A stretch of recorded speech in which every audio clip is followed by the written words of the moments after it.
جب یہ حدیث سنائی کہ دین سیکھتا ہوا، کسی بھی عمر کا شخص ہے، مرد ہے عورت ہے،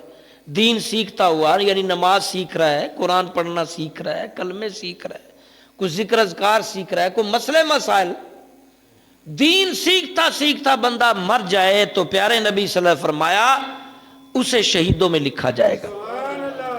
تو ایک 80 سالہ بوڑھا، اس وقت میں 9ویں کلاس کا سٹوڈنٹ تھا،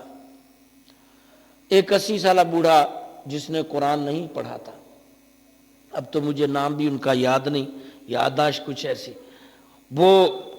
نماز کے بعد مجھے کہنے لگے میں بڑا بدبخت ہوں، بڑے بڑے اچھی جگہ جاب کی، قرآن نہیں پڑھا۔ ویسے ہی میں پیچھے کھڑا ہو جاتا ہوں، مجھے نماز صحیح نہیں آتی، ٹوٹے پھوٹے کوئی لفظ ہیں، بس میں کیونکہ اینڈ میں ہوں، آخری دن میں ہوں،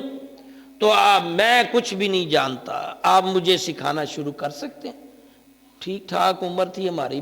تھکتے نہیں تھے، 200 400 بچہ پڑھا لیتے تھے روز۔ میں نے کہا بزرگوں آپ پریشان نہیں ہو، پڑھاؤں گا میں۔ نماز سیکھ لی انہوں نے تلفظ کے ساتھ،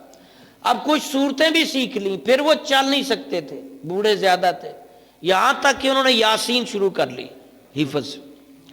اور گھر میں وہ فراش ہو گئے، یعنی بالکل ہل جل نہ سکتے تھے۔ تو انہوں نے مجھے پیغام بھیجا، جب میں گیا مجھے کہنے لگے تھوڑی سی فیس خدمت کروں گا آپ کے آنے جانے کی، قرآن پڑھانے کی تو فیس کوئی دے ہی نہیں سکتا، آپ نے آنا جانا ہے، میں تھوڑی سی خدمت کر دوں گا، تو مجھے نہ سبق میرا جاری رکھے۔ میں نے ابھی پہلا رکوع یاسین کا مکمل نہیں ہوا تھا، ایک لفظ لیتے تھے، سارا رات دن پڑھتے رہتے، وہ اللہ کو پیارے ہو گئے۔ اب جب کچھ عرصے بعد میں نے اس کو خواب میں دیکھا کہ وہ یاسین ہی پڑھتے جا رہے ہیں اور جنت میں چلتے جا رہے ہیں، میری طرف دیکھ کے وہ مسکرائے، گویا الفاظ نہیں میں نے ان کے سنے کہ کیا کہا، لیکن جنت میں نے دیکھا چلتے ہوئے، اور میری طرف دیکھ کر مسکرائے، گویا جو ان کا دیکھنے کا سٹائل تھا یا مسکرانے کا، پڑھ رہے تھے ساتھ یاسین، جیسے وہ یاد کیا کرتے تھے، گویا کہہ رہے ہوں کہ اپنے حافظ صاحب آپ نے مجھے صحیح راستہ دے دیا۔